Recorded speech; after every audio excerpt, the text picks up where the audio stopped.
రామ్టాక్కి తిరిగి స్వాగతం. పాకిస్తాన్ గల్ఫ్ యుద్ధం దాని చావుకు వచ్చినట్టుగా ఉంది.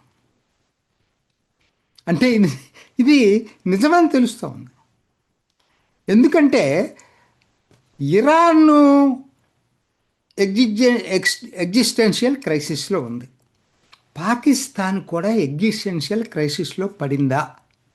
అవుననే సమాధానం వస్తూ ఉంది. ఎందుకంటే ఇది డబుల్ గేమ్ ఆడుతూ ఉంది. వాళ్ళ దొంగ నాటకం అంటారు కదా, దొంగ నాటకం ఆడుతుంది కరెక్ట్గా చెప్పాలంటే పాకిస్తాన్. అది జనాలకు అర్థమైంది, అది విశేషం. ఇరాన్కి అర్థమైంది. మరి ఏం జరగబోతుంది ఇప్పుడు? ఎందుకనంటే ఇది ఎందుకు జనంలో తీవ్ర అసంతృప్తి ఉందంటే ఒక్కటి మీరు అబ్జర్వ్ చేయండి. అయతుల్లా ఖమేనీ మరణం తర్వాత అఫ్కోర్స్ ఇరాన్లో చాలామంది చనిపోయారు, అది వాస్తవం. ఆ తర్వాత ఎక్కువ మంది చనిపోయింది పాకిస్తాన్లో. కరాచీలో అమెరికా కాన్సులేట్ జనరల్ మీద దాడి, ఇస్లామాబాద్లో దాడి. దీంతో ఏమైపోయింది? కరాచీలో 10 మంది కాల్పుల్లో చనిపోయారు, ఇస్లామాబాద్లో 2 చనిపోయారు. కరాచీ కాల్పుల్లో ఎవరు కాల్చారో తెలియట్లేదు.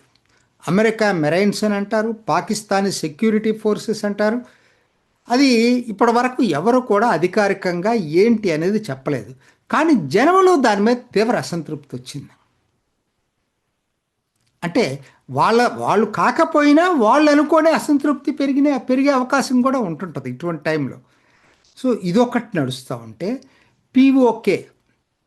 పీఓకే కాకుండా పైన నార్థర్న్ ఏరియాస్ ఉన్నాయి కదా, అవి కూడా ఆక్రమిత కాశ్మీరే కదా, భారత్కి సంబంధించిన జిల్జిట్ బాల్తిస్తాన్ అనేవి ఇక్కడ ఈ నార్థర్న్ ఏరియాస్ అంటారు. వాటిని మన పైన ఉంటుంది, కాశ్మీర్ పైన. పీఓకేని ఇప్పుడు ఏమో పక్కన పశ్చిమ వైపు ఉన్నదాన్ని అంటారు. ఈ జిల్జిట్ బాల్తిస్తాను ఎక్కువ మెజారిటీ షియాలు. ఇక్కడ అసలు ప్రజలు అయితే తిరుగుబాటే చేశారు టోటల్గా. చనిపోయిన తర్వాత వాళ్ళు యుఎన్ మిలిటరీ ఆఫీస్ గ్రూప్ అని ఒకటి ఉంటుంది, military observers group in India and Pakistan. దాని పేరు UNMOGIP. వాళ్ళకి పాకిస్తాన్లో ఆఫీసులు ఉంటాయి, ఇండియాలో ఆఫీసులు ఉంటాయి, కాశ్మీర్ ఇటువైపు అటువైపు. ఆ ఆఫీసులను తగలబెట్టేశారు జిల్జిట్ బాల్తిస్తాన్లో 2 చోట్ల, స్కర్డూలో జిల్జిట్లో. తగలబెట్టడమే కాకుండా అసలు అదుపు చేయలేక ప్రభుత్వం కాల్చేసింది. కాలిస్తే కరెక్ట్ లెక్కలు తెలియట్లేదు కానీ 13 చనిపోయారని చెప్తున్నారు. అందులో 6 యంగ్ చిల్డ్రన్ అట. ఏది అక్కడ నేను చెప్పే జిల్జిట్ బాల్తిస్తాన్ ఒక్క దాంట్లోనే. ఇప్పుడు అక్కడ కర్ఫ్యూ పెట్టారు, కరాచీలో కర్ఫ్యూ పెట్టారు. మీకు పాకిస్తాన్లో ఇవాళ తీవ్ర అసంతృప్తి ప్రజల్లో ఉంది. ఇది ఎలా మారుతుందనేది ఇప్పుడు చెప్పలేం కానీ మొత్తం మీద మాత్రం పరిస్థితులు మాత్రం పాకిస్తాన్ ప్రభుత్వం మీద, సైన్యం మీద ఒక విధంగా ప్రజలందరూ కూడా విసిగిపోయారు, కోపంగా ఉన్నారు.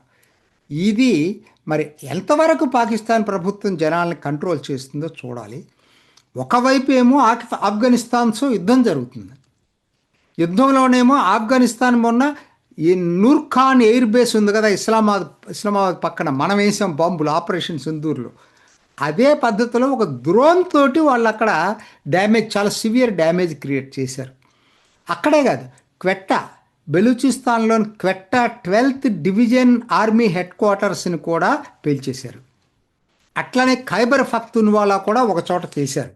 ఒకవైపు ఆఫ్ఘన్తో యుద్ధం జరుగుతూ ఉంది, రెండో వైపు ఈ గల్ఫ్ యుద్ధం అసలు పూర్తిగా ఎక్స్పోజ్ అయింది పాకిస్తాన్. వీళ్ళ దొంగాట అనేది ఎలా అనేది నేషనల్ అసెంబ్లీ ఏం మాట్లాడతారు, షబాజ్ షరీఫ్ అసలు అయతుల్లా ఖమైనీ చనిపోవటం అనేది చాలా దారుణం, తీవ్ర సంతాపం ప్రకటిస్తున్నాం, అమరవీరుడు ఆయన మార్టియర్ కింద ప్రకటించుకున్నారు. అదే టైంలో ఎగ్జాక్ట్గా పాకిస్తాన్ ఎయిర్ స్పేస్ వాడుకొని అమెరికా ఇరాన్ తూర్పు తీరం మీద బాంబులేసింది. ఏమనుకోవాలి చెప్పండి పాకిస్తాన్ని? అంటే జనం ఇవాళ అమాయకులు కాదు కదా, ఏం జరిగినా ఒక్కనాడు వేరుగానే వాళ్ళు తెలిసిపోతుంటుంది కదా. మనం అవసరంలా. Iran revolutionary guards corps commander, ఆయన పేరు వచ్చేసి హుస్సేన్ నజాత్, సర్దార్ హుస్సేన్ నజాత్ అంటారు. ఆయన హెచ్చరిక చేశాడు ఓపెన్గా ఎక్స్ అకౌంట్లో. ఏమనంటే, పాకిస్తాన్ ఎయిర్ స్పేస్ని వాడుకోవటం అనేది మీరు సేఫ్గా ఉన్నారని అనుకోవద్దు, మీ అంతు చూస్తామని ఇచ్చాడు. భయపడిపోయి పాకిస్తాను ఆయనతో ఫోన్లో మాట్లాడింది ఇప్పుడు. అంటే అది అసెంబ్లీలో డిఫెన్స్ మినిస్టర్ ధర్ ప్రకటించాడు. ఫోన్లో నేను మాట్లాడటమే కాదు, అపాలజీ కూడా చెప్పాను, మేము మీకు వ్యతిరేకం కాదని చెప్పాను. వాళ్ళు చూడండి, అపాలజీలు వాళ్ళకి కామను. వాళ్ళు దేనికైనా సిద్ధపడతారు డబ్బుల కోసం. ఇప్పుడు వాళ్ళకి ఏంటంటే IMF నుంచి లోన్ కావాలి, అమెరికాకు వ్యతిరేకంగా వెళ్ళలేరు. సో ఇప్పుడు పరిస్థితి ఏమైపోయిందంటే, ఇవన్నీ కూడా వాళ్ళు ఏ ప్రకటనలు ఇచ్చినా ప్రజలు నమ్మట్లేదండి. ఇది పాకిస్తాన్లో ఉన్న ప్రస్తుత పరిస్థితి ఏంటంటే, ప్రభుత్వం సైన్యాలది దొంగ నాటకాలనేది ప్రజలు భావిస్తూ ఉన్నారు. అందుకనే ప్రస్తుతం కర్ఫ్యూలతో పాలన నడుస్తుంది. ఇప్పటికేమో బెలూచిస్తాన్ మండిపోతుంది, KP మండిపోతూ ఉంది. ఇప్పుడు ఈ గల్ఫ్ యుద్ధం అసలు పాకిస్తాన్కి మరింతగా, ప్రభుత్వం సైన్యం అనేది జనం నుంచి మరింతగా ఒంటరైపోయింది. దీంతో ఎవరు వాళ్ళకి మద్దతు ఉన్నారు ఇవాళ? చైనా ఏమి అదవరకలాగా పాకిస్తాన్ నమ్మట్లేదు, ఎందుకంటే చైనాను వదిలిపెట్టి అమెరికా వైపు వెళ్ళారని వాళ్ళ కోపం. సో ఇవాళ కరెక్ట్గా నేను చెప్పాలంటే, ఇవాళ 1971 తర్వాత అటువంటి పరిస్థితిని, క్లిష్ట పరిస్థితిని పాకిస్తాన్ ఎదుర్కొంటుంది. ఇవాళ ఎగ్జిస్టెన్షియల్ క్రైసిస్ని ఎదుర్కొంటుంది. ఇవాళ పాకిస్తాన్ ఇలానే ఉంటుందా, బద్దలవుతుందా అనే దానికి ఏం జరుగుతాయో మనకు చెప్పలేం. కాబట్టి waiting for startling news from Pakistan very soon. ఇది ఈనాటి రామ్ టాక్. ఇంకొక ఎపిసోడ్లో మళ్ళీ కలుసుకుందాం. నమస్తే.